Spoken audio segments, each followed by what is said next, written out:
로마서 14장 1절에서 8절까지 보겠습니다. 믿음이 연약한 자를 너희가 받아들이되 의심에 찬 논쟁들은 하지 말라.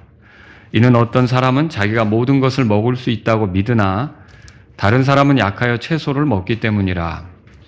먹는 자는 먹지 않는 자를 멸시하지 말고 먹지 않는 자는 먹는 자를 판단하지 말지니 이는 하나님께서 그를 받으셨기 때문이라. 다른 사람의 종을 판단하는 너는 누구냐? 그가 서거나 넘어지는 것은 자기 주인에게 달려 있느니라. 참으로 그가 세워지리니 이는 하나님께서 그를 능히 서게 하실 수 있기 때문이라. 어떤 사람은 한 날을 다른 날보다 중히 여기고 다른 사람은 모든 날을 같게 여기느니라. 각 사람은 자기 마음에서 온전히 확신할지니라. 나를 중히 여기는 자는 주를 향해 중히 여기고 또 나를 중히 여기지 아니하는 자도 주를 향해 중히 여기지 아니하느니라. 먹는 자는 주를 향해 먹으니 이는 그가 하나님께 감사를 드리기 때문이며 먹지 않는 자도 주를 향해 먹지 아니하며 또한 하나님께 감사를 드리느니라. 7절, 8절 다 같이 읽습니다. 이는 우리 중에 아무도 자기를 향해 살지 아니하고 또 아무도 자기를 향해 죽지 아니하기 때문이라. 이는 우리가 살아도 주를 향해 살고 죽어도 주를 향해 죽나니 그러므로 우리가 살든지 죽든지 우리는 주의 것이기 때문이라. 아멘. 자, 여기 3절에 판단하지 말지니 찾으셨어요? 그리고 4절에 다른 사람의 종을 판단하는 너는 누구냐, 뭐 이런 표현들이 나와요. 그래서 오늘은 판단하지 말라 이런 제목으로 여러분에게 말씀을 드릴게요. 자, 제가 지금 판단하지 말라 이런 제목으로 이제 여러분에게 말씀을 드리려고 하는데, 그러면 성경 기록은 우리가 일체의 판단을 하지 말도록 가르칩니까? 그건 아니죠. 예, 여러분, 우리는 진리와 거짓을 구분할 수 있어야 되죠. 그렇다면 뭐가 진리고 뭐가 거짓인지는 판단할 수 있어야 되지 않습니까? 그리고 이사야서 5장 20절에 말한 것처럼 선한 것을 선하다고 말하고 악한 것을 악하다고 말할 수 있으려면 뭐가 선이고 뭐가 악인지는 판단할 수 있어야 되잖아요. 만약에 판단하지 못한다면 어떻게 우리가 이건 선이고 이건 악이다 이렇게 말할 수가 있겠습니까? 그리고 여러분, 우리 가운데 성경을 가지고 이야기하는 사람들이 우리 주변에 많이 있는데, 근데 어떤 거는 참된 교리고 어떤 거는 거짓된 교리란 말이죠. 어떤 거는 받아들일 수가 있고 어떤 거는 배척해야 된단 말이죠. 자, 그럼 이렇게 하려고 그러면 여러분, 우리가 판단하지 않고서 이걸 할 수 있겠습니까? 못하죠. 그래서 제가 지금 판단하지 말라 이렇게 말할 때 여러분이 알아야 될 건 일체 판단을 하지 말라는 거, 그런 뜻은 아니라는 거를 알고 시작해야 됩니다. 자, 그러면 판단의 기준은 뭐가 돼야 될까? 그렇죠. 이게 나의 관점이 판단의 기준이 되면 서로 싸우게 됩니다. 내가 옳다, 네가 옳다, 막 이렇게 하면서 서로 싸우게 되는 거죠.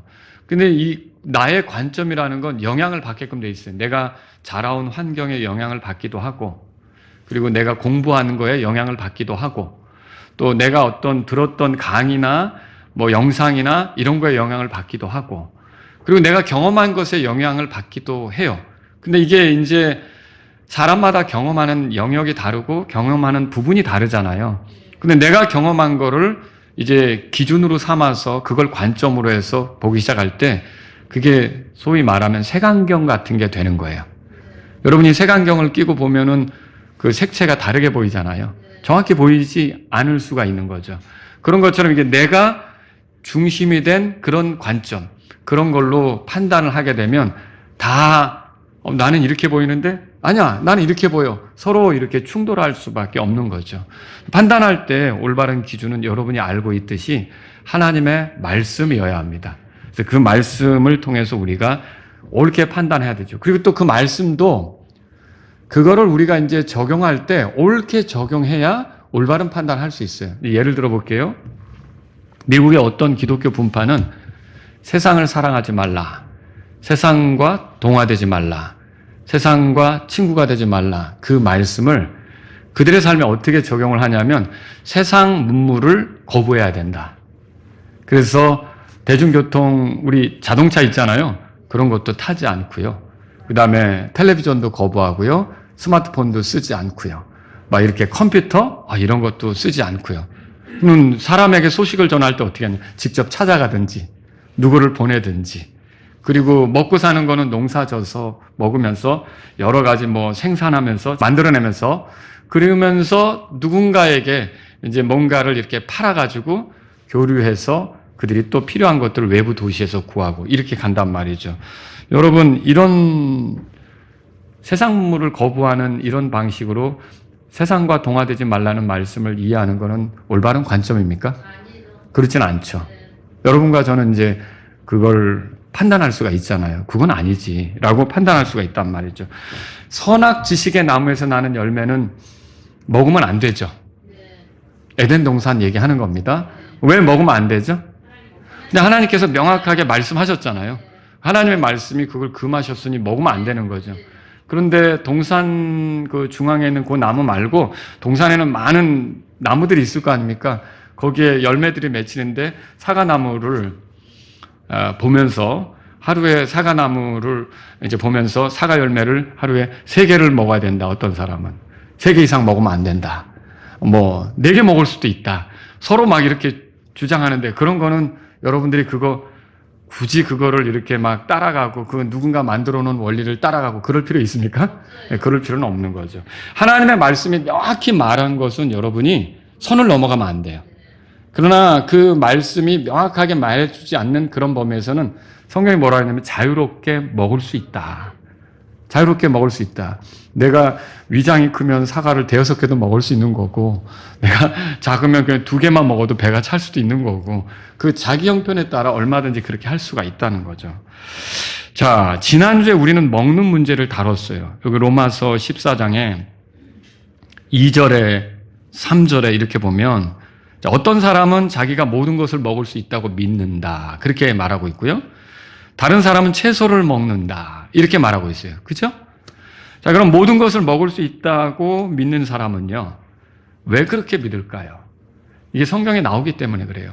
여러분 디모데전서 4장 3절 4절 제가 그 3절 뒷부분부터 읽어드리면 이렇습니다. 음식물들은 하나님께서 창조하신 것으로 진리를 믿고 아는 자들이 감사함으로 받게 하셨느니라. 읽어보신 적 있죠? 네, 그리고 이렇게 덧붙여져 있어요. 이는 하나님의 모든 피조물은 선하고 또한 감사함으로 받으면 거부할 것이 하나도 없기 때문이라. 이런 말씀을 아니까 하나님께서 우리에게 주신 것들을 감사함으로 먹으면 되는 거지. 이렇게 생각할 수가 있다는 거죠. 그런데 그러면 채소를 먹어야 된다고 하는 사람의 입장은 뭘까요?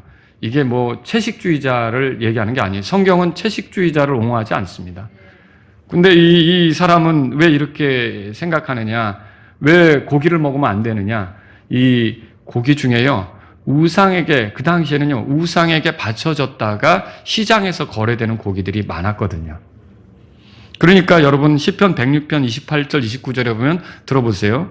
그들이 또한 스스로 바알부올에게 연합하여 죽은 자들의 희생물을 먹었도다.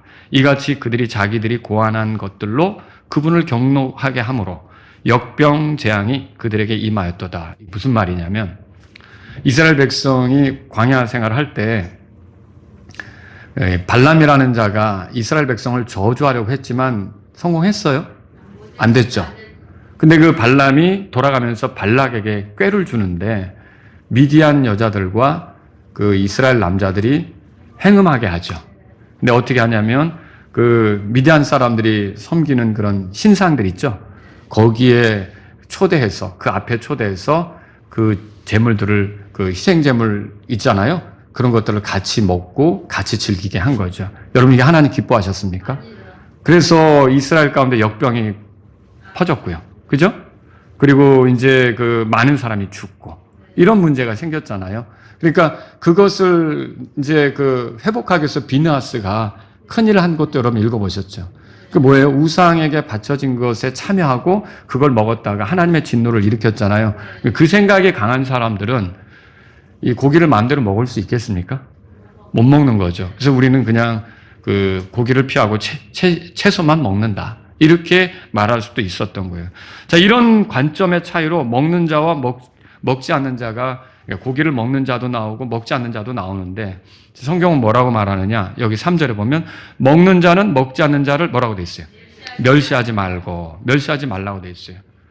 이거 할 수 있다라고 하는 그 입장에서 하지 못하는 사람을 아이고, 왜 이렇게 좀 속이 좁아? 그런 것도 감당을 못해? 이렇게 하면서 멸시하면 안 된다는 거죠. 그것밖에 수준이 안 돼? 이렇게 멸시하면 안 된다는 거죠. 그리고 반대로 여기 먹지 않는 자는 먹는 자를 뭐라고 돼 있어요? 판단하지 말라 이렇게 돼 있어요. 그래서 오늘 저는 여러분과 함께 이게 판단하지 말라고 한 이 말씀에 따라 우리가 그러면 나하고 입장이 다른 그런 그리스도인, 그 그리스도인은요 하나님의 종이죠. 그리스도의 종이기도 하고 그 종에 서는 거 넘어지는 게 다 주인에게 달린 거 아닙니까? 그리고 또 그 종을 내가 함부로 판단하는 거는 뭐 예를 들어서 누구의 종인데 이렇게 해라 저렇게 해라 내가 그 종에게 그렇게 할 수 있습니까? 자기 주인의 말을 들을 텐데 그러니까 그렇게 할 수는 없다는 거죠.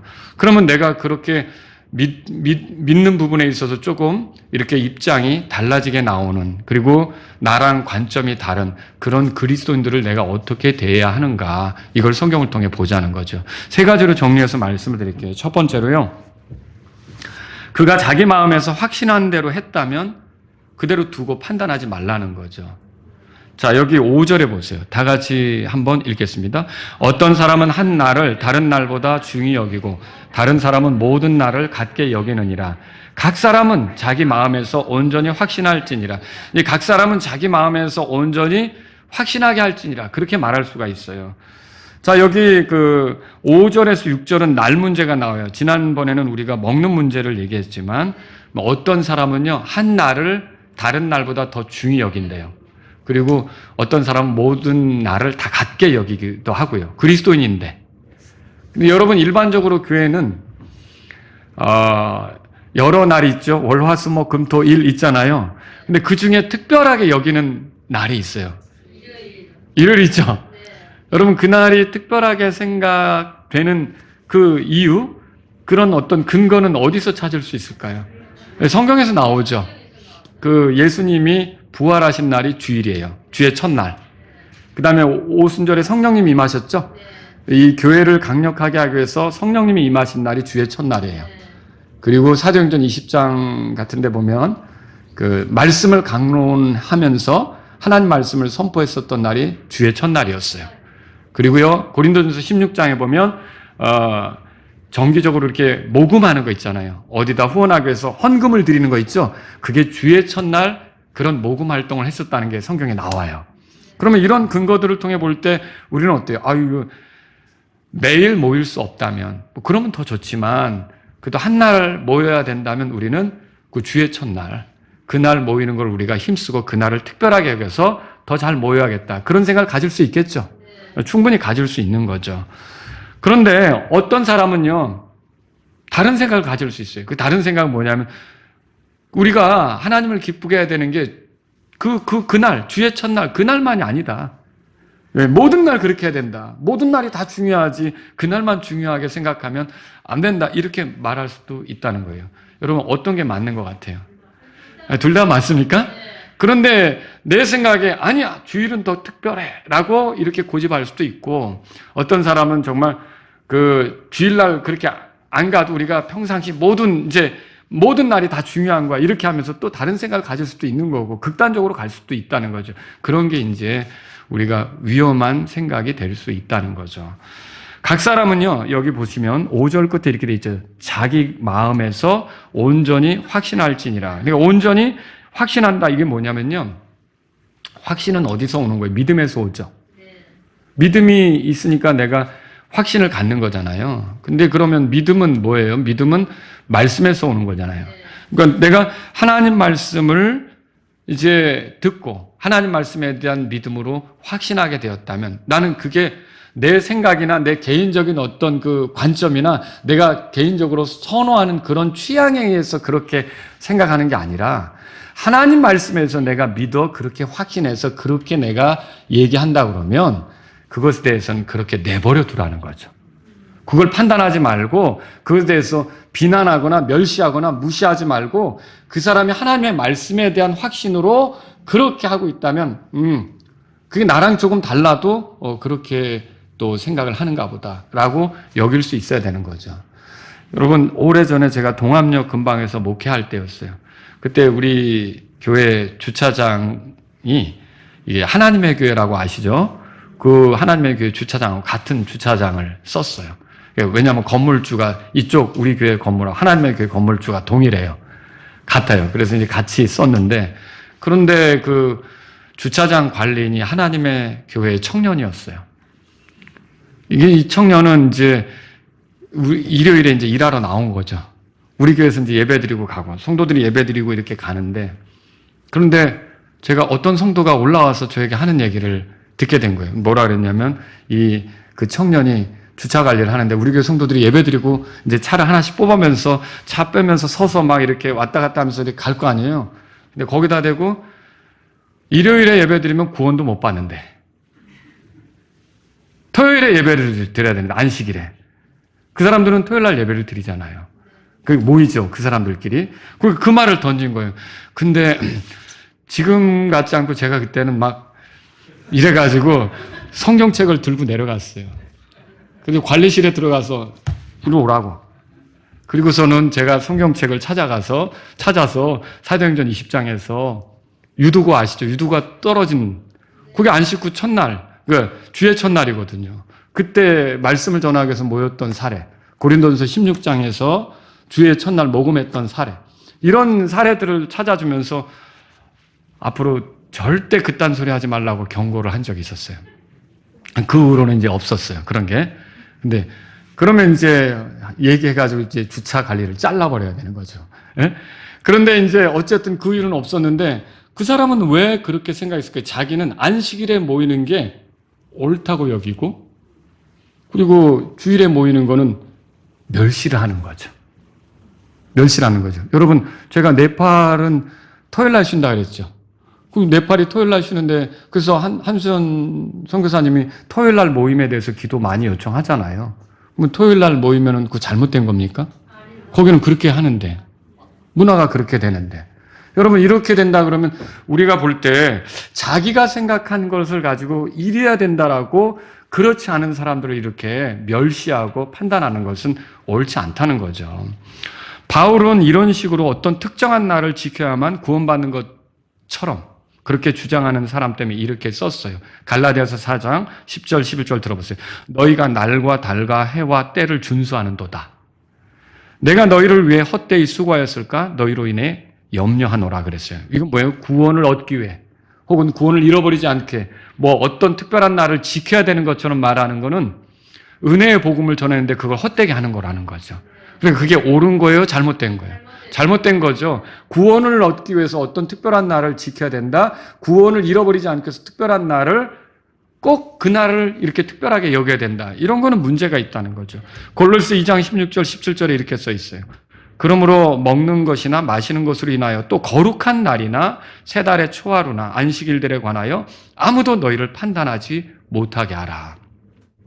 이것들은 다가올 것들의 그림자이나 몸은 그리스도께 속해 있느니라.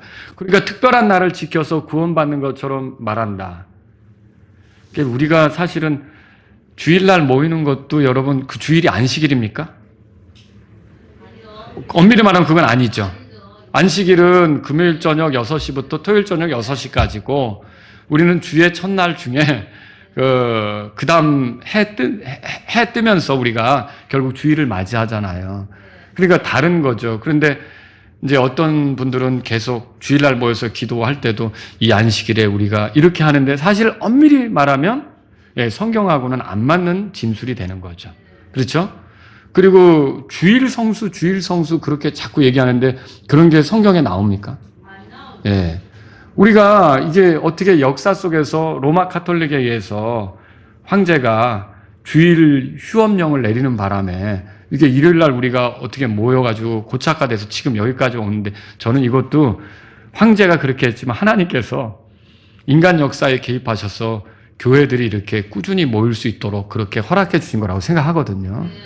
그래서 이게 사람들이 어느 특별한 날을 이렇게 지키는 문제에 매여가지고 이게 안 지키면 멸시하고, 또 지키는 사람은 왜 그 날이냐, 저 날을 지켜야지라고 멸시하고, 이런 것들은 옳지 않고요. 성경은 뭐라고 말하냐? 각자가 하나님의 말씀에서 확신한 대로 하게 될 때는 그대로 두라는 거예요.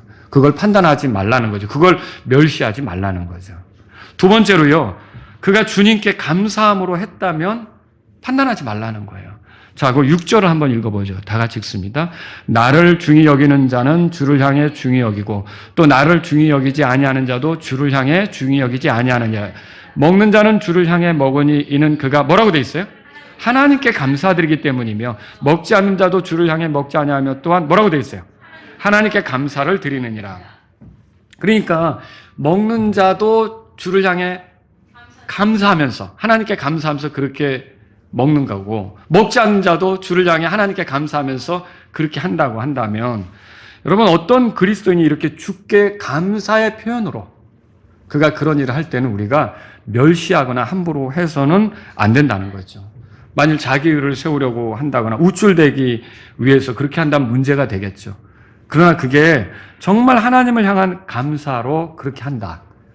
그러면 여러분들이 그걸 함부로 말하고 판단하고 멸시하는 것은 옳지 않게 된다라고 하는 걸 성경을 통해 보는 거죠. 자, 우리 교회는 바자회를 합니까? 안 하죠. 예.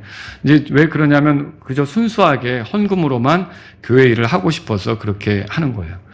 그런데 어떤 교회가 자기들이 안 쓰는 물건, 옷, 뭐 어떤 물건들 그 괜찮은 건데 깨끗한 건데 그런 물건들을 모아다가 바자회처럼 이렇게 성도들에게 서로 필요한 사람 가져가면서 얼마씩 내게 하고요. 그래서 그 모인 수익금으로 뭐 선교를 위해 사용한다든지 아니면 교회 특별한 목적을 위한 모금 거기에 어느 정도 충당이 되게 한다든지 자 그렇게 한다고 할 때 여러분들은 그걸 어떻게 보시겠습니까? 집어쳐 그래야 되겠습니까? 그 사람들이 그게 하면서 감사가 있고요. 이렇게 해서라도 이렇게 모은다라고 한다면 저와 여러분들이 그런 것들을 함부로 멸시할 수는 없다는 거죠. 아, 또 그런 뜻으로 그런 취지로 이렇게 하는 거구나. 제가 아는 어떤 미국 교회는요. 그 가정이 케이크를 만들어 오는 날이 있어요. 하루. 그래서 예배당은 아니고 친교실이 있을 거 아닙니까? 우리 4층 같이. 그러면 그 친교실에 그 케이크들을 쫙 진열을 해놔요. 그리고 경매를 해요. 자, 이 케이크를 하나 꺼내놓고 이게 케이크라고 봅시다. 자, 케이크 종류가 많을 거 아닙니까? 그런데 나 저 케이크 마음에 들어. 성도들이 그럴 거 아닙니까? 그러면 이제 자, 이 케이크 지금부터 경매 들어갑니다. $50. 아, 그럼 부목사님이 50$ 시작합니다. 네. $60. 아, 나왔습니다. $140. 막 올라갑니다. 막 그렇게 하는 거예요. 그러면 여러분 그렇게 해서 뭐 어디다 쓰길래? 예, 그렇게 해가지고 케이크 팔아가지고 그 사람 성도들이 가져가나? 아니요. 그 케이크 판 그 경매에서 결정된 금액으로 그걸 모아가지고 선교를 위해 혹은 선교 프로그램을 위해서 헌금을 한다는 거죠. 여러분 우리 교회 같이 만약에 우리 교회가 그런 거 하면 어떨 것 같아요? 뭔 그런 걸 하고 있어. 이럴 수도 있어요. 그런데 그거를 하면서 그 사람들은 오병이어의 그 기적 아시죠? 자기가 낸 빵이 여러 사람을 먹여 살리는 것처럼 자기가 만든 케이크가 여러 사람을 살리는 데 쓰일 수 있다는 생각으로 감사함으로 그 일을 할 수 있다는 거죠. 그리고 또 재미도 있죠. 어떤 케이크 제일 비싸게 낙찰되나. 예? 서로 이렇게 보면서 그렇게 하면서 그 모임을 가져간다는 거죠. 목사님은 부목사님은 목 좀 아프겠죠. 계속 얼마씩 올라간다고 얘기를 해야 되니까. 그런데 우리가 생각할 때는 야, 교회에서 뭐 저런 일을 하냐? 그런데 그분들은 그게 우리가 만든 케이크로 우리가 이걸 장사하는 것도 아니고 누군가 이게 먹고 싶어 하는 사람이 있으니까 그 사람이 가져가고 그렇게 해서 그 사람이 또 얼마를 내고 그게 다 모아져서 말하자면 그 금액이 커져가지고 선교를 위해서 뭔가를 하게 된다. 그럼 그 사람들이 되게 그거를 감사하면서 했다면 우리가 과연 그거를 멸시할 수 있을까? 그럼 어떻게 생각하십니까? 그렇게 우리가 함부로 생각할 수가 없다는 거죠. 제가 아는 목사님은요. 교회에서 일절 회비 걷는 것을 반대해요. 수련회 같은 것도 회비 걷지 않아요. 그냥 교회 재정으로 다 하는 거죠. 그런 교회는 정말 부러운 교회죠. 근데 저 같은 경우는 어느 필요에 의해서 회비를 걷게 할 수도 있는 거죠. 그리고 여러분이 그 구약에 보면 이스라엘의 성전 유지를 위해서 공이 똑같이 모든 그 남자들이 성전세를 드리면서 똑같이 이렇게 반세개씩 내면서 이렇게 성전 유지를 위해 협조한 적도 있잖아요. 그러니까 우리가 어느 때는 필요에 의해서 그렇게 할 수도 있는 거고요. 근데 그러면 회비를 걷는 교회는 회비 안 걷는 교회를 멸시하고 회비 안 걷는 교회는 또 회비 걷는다고 멸시하고 이렇게 할 수 있습니까? 모두가 만약 감사함으로 그런 일을 한다면 함부로 판단할 수가 없다는 거죠. 예수님이 성전에서 장사하는 자들을 내쫓았어요. 환전상들을 내쫓았어요. 그렇게 한 건 이유가 뭡니까? 그들은 그 예물을 통해서 그 먼 곳에서 그 짐승을 끌고 오면 절기 때 오다가 상하거든요. 하나님께 상한 거 드릴 수 있어요? 못 드리죠. 그러니까 돈으로 바꿔가지고 여행을 하는 거예요. 근데 예루살렘에 왔는데 이제 예물을 드리려고 하는데 거기 아니면 구할 수가 없잖아요. 그러니까 예를 들어서 40만 원 하는 양을 120만 원 부른다는 거죠. 그거 얼마나 그거 난감한 일이에요. 그리고 또 어떤 사람들은 저 이교도의 땅에서 올 수가 있거든요. 근데 이교도의 땅에서 이방인들이 사는 지역에서 온 유대인들이 하나님께 이게 돈으로 거래를 해야 되는데 그 양을 살 때도 유대인들 돈으로 사야 되는데 그 돈을 환전하는데 거기다 폭리를 취하는 거죠. 그러니까 이거는 뭐 정말 하나님께 대한 감사나 기쁨의 표현이나 뭐 이런 겁니까?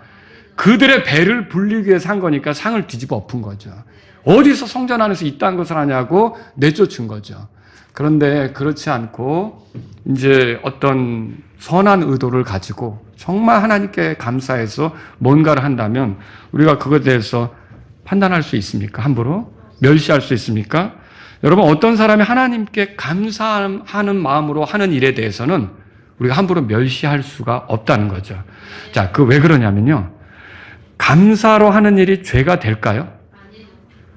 여러분이 가만히 보세요. 내가 감사로 하는 일이 죄가 되던가. 되게 감사가 안 되는 일이, 불안한 일이 사실은 죄가 되는 일이 그렇거든요. 근데 정말 하나님께 대한 감사로 하는 일이라면 죄와 상관없는 일이 있을 수 있거든요. 그래서 저와 여러분들은 그런 것들을 내가 판단하는 데 있어서 신중해야 되고 함부로 하거나 멸시하거나 이렇게 하면 안 된다는 걸 우리가 이 말씀을 통해 배운다는 거죠. 그러니까 자기가 말씀에 확신한 대로 할 때는 그대로 내버려 두고 판단하지 말고 그 사람이 감사함으로 그렇게 할 때도 하나님께 대한 정말 하나님 너무 감사합니다 해서 하는 것들에 대해서 우리가 함부로 그렇게 멸시하거나 판단하면 안 되고, 세 번째는 뭐냐면요. 그가 주님께 했다면, 주님을 향해 했다면 그런 뜻이에요. 6절에서 8절 보세요. 다 같이 읽겠습니다. 나를 중히 여기는 자도 주를 향해 중히 여기고 또 나를 중히 여기지 아니하는 자도 주를 향해 중히 여기지 아니하느니라. 먹는 자는 주를 향해 먹으니 이는 그가 하나님께 감사드리기 때문이며 먹지 않는 자도 주를 향해 먹지 아니하며 또한 하나님께 감사를 드리느니라. 이는 우리 중에 아무도 자기를 향해 살지 아니하고 아무도 자기를 향해 죽지 아니하기 때문이라. 이는 우리가 살아도 주를 향해 살고 죽어도 주를 향해 죽나니 그러므로 우리가 살든지 죽든지 우리는 주의 것이기 때문이라. 여기 주를 향해라는 말은 뭐냐? 이 주님께 맞추는 거예요. 그 주님께 어울리게 하는 거예요. 그 한마디로 말하면 주를 위해서 하는 것이 되죠. 그 주를 향해 한다는 것은 그 주님께 보여드리기 위해서, 주님께 맞추기 위해서, 주님이 그러면 여러분이 주님께 맞춘다고 할 때 주님이 기뻐하지 않는 걸로 그렇게 감히 그렇게 할 수가 있겠어요? 그 사람도 나름 기도하고 말씀 보면서 고민 많이 하고 주님께 맞춰서 그렇게 하려고 하는 거 아니겠습니까? 그런데 우리가 그런 거에 대해서 멸시하거나 판단하면 안 된다는 거죠. 자, 12월 25일이 예수님의 생일입니까? 아니죠. 예수님 생일이 아니죠. 우리가 그걸 어떻게 알죠? 누가복음 2장을 통해 알아요. 누가복음 2장은 예수님이 막 태어났을 때 그 모습을 그려주고 있어요. 그 동방의 지혜자들이 온 거는 예수님이 한 2살 정도 이렇게 갔을 때의 모습을 보여준다면, 여기 크리스마스 카드에 그 목자들하고 동방의 지혜자들이 같이 있는 거는 섞어 놓은 거죠. 그러니까 시기적으로. 그게 제대로 된 그림은 아니라는 거예요. 근데 누가복음 2장은 어떻게 얘기하냐면 예수님이 막 베들레헴에서 태어났을 때 천사들이 그 들판에 있는 목자들에게 다윗의 동네에서 왕이 나셨다고 알려주잖아요. 구주가 나셨다고.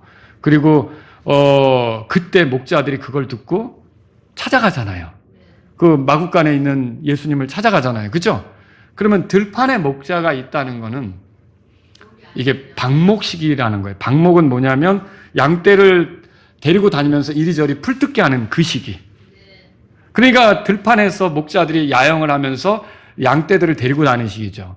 근데 12월 25일은 방목 시기가 아니고 이렇게 우리에 가둬놓고 양을 돌보는 그런 시기예요. 마른 건초를 먹여가면서 양들을 돌보는 거죠. 왜냐하면 겨울에는 풀이 없죠, 들판에. 겨울에 양떼들 괜히 나갔다가 큰일 나고요.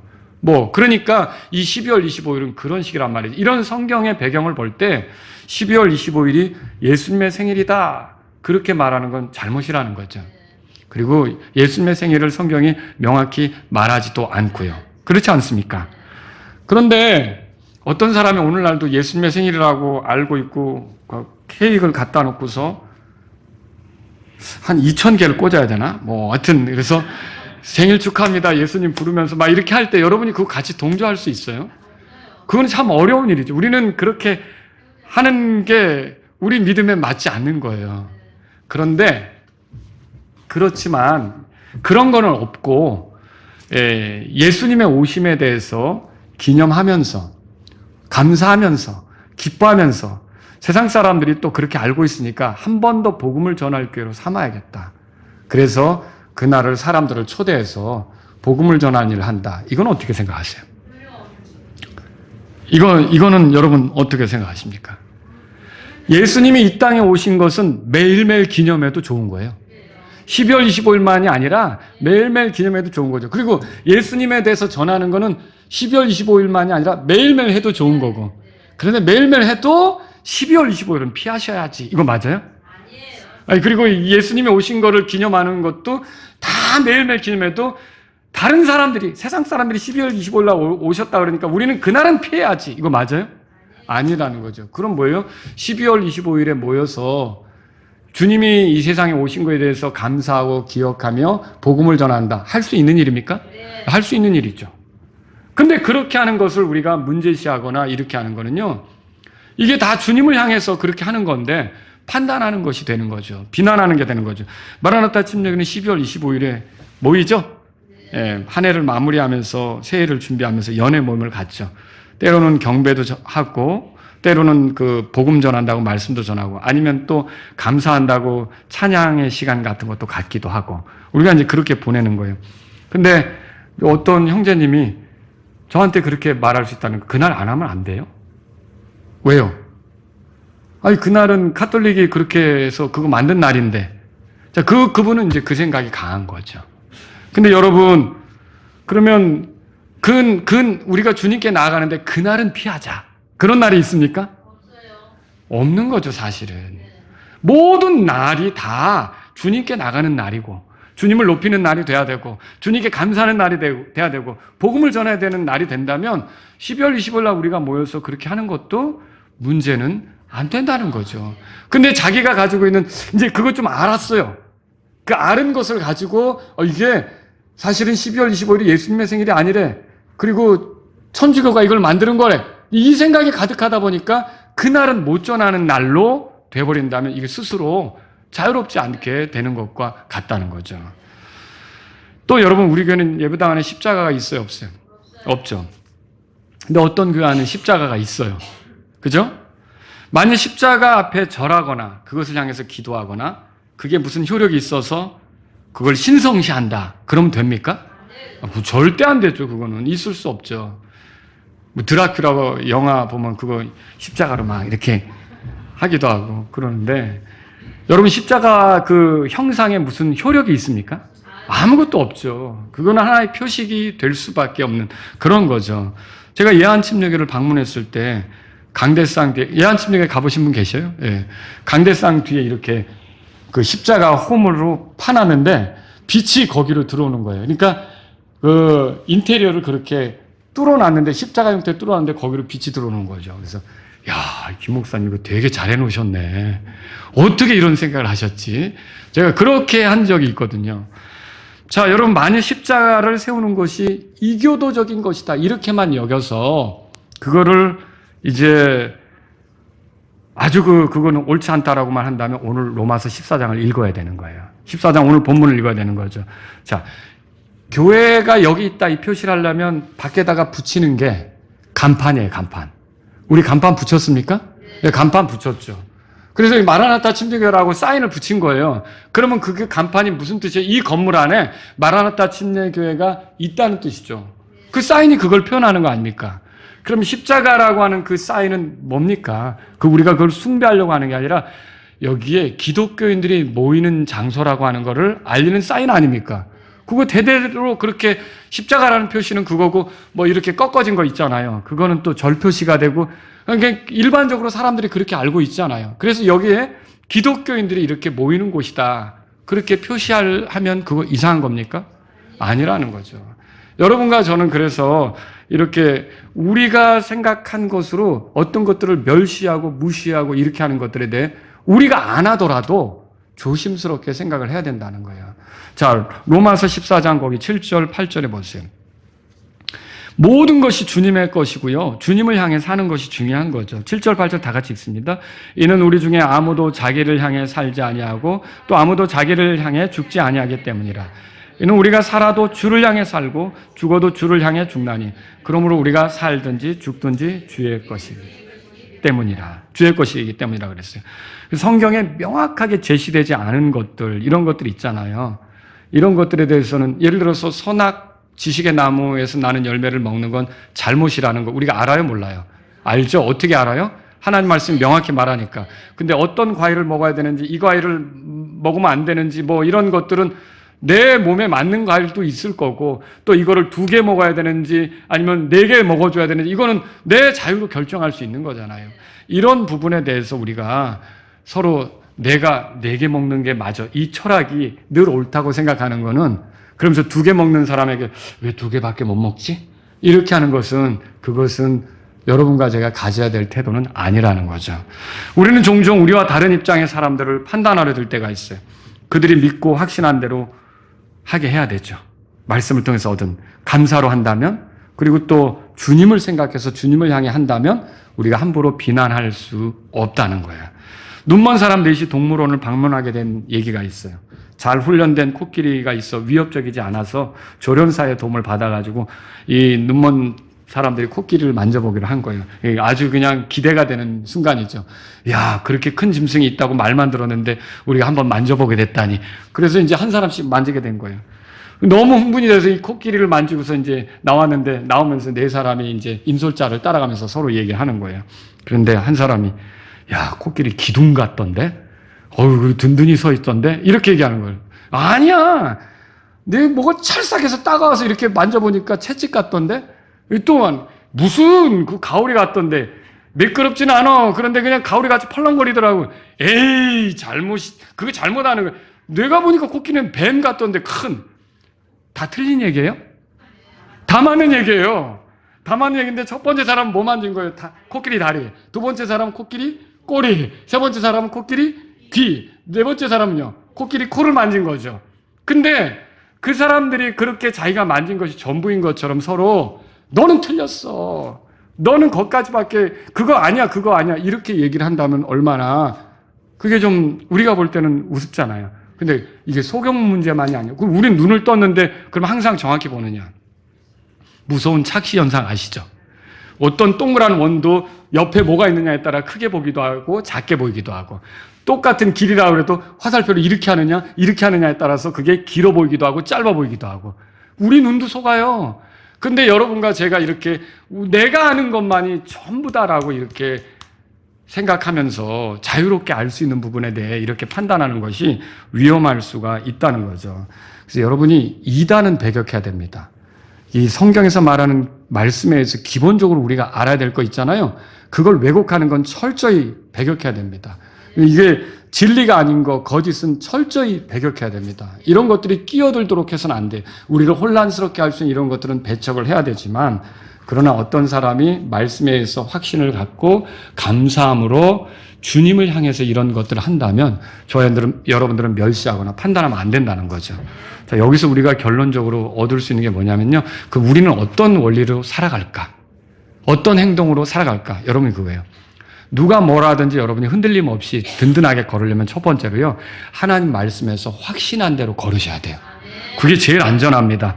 로마서 14장 22절 보세요. 그 뒤에. 자, 다 같이 22절, 23절 읽겠습니다. 내게 믿음이 있느냐? 그것을 하나님 앞에서 내 스스로 가지고 있으라. 자기가 허용하는 그것으로 자기를 정죄하지 않는 자는 행복하도다.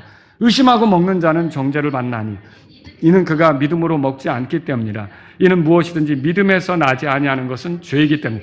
내가 말씀에 대한 확신으로 믿음을 가지고 했다면, 그 믿음으로 했다면 누가 뭐라 그러든지 나는 그거 내가 비난받을 수도 있죠. 그래도 여러분 흔들릴 필요 있어요? 그럴 필요 없다는 거예요. 여러분들이 흔들릴 필요 없이 그렇게 안전하게 하려면 하나님 말씀에서 얻은 확신을 가지고 여러분이 행동하고 표현하면 된다는 거예요. 두 번째는 뭐냐면요, 하나님께 감사함으로 하는 거예요. 무엇이든지 내가 할 때 그리스도인의 수고가 여러분 그 구원 감사로 하는데 그게 여러분 그 그리스도인의 수고가 구원받는 조건이 됩니까? 아니죠. 그리스도인은 왜 수고하는 거예요? 이미 구원받았죠.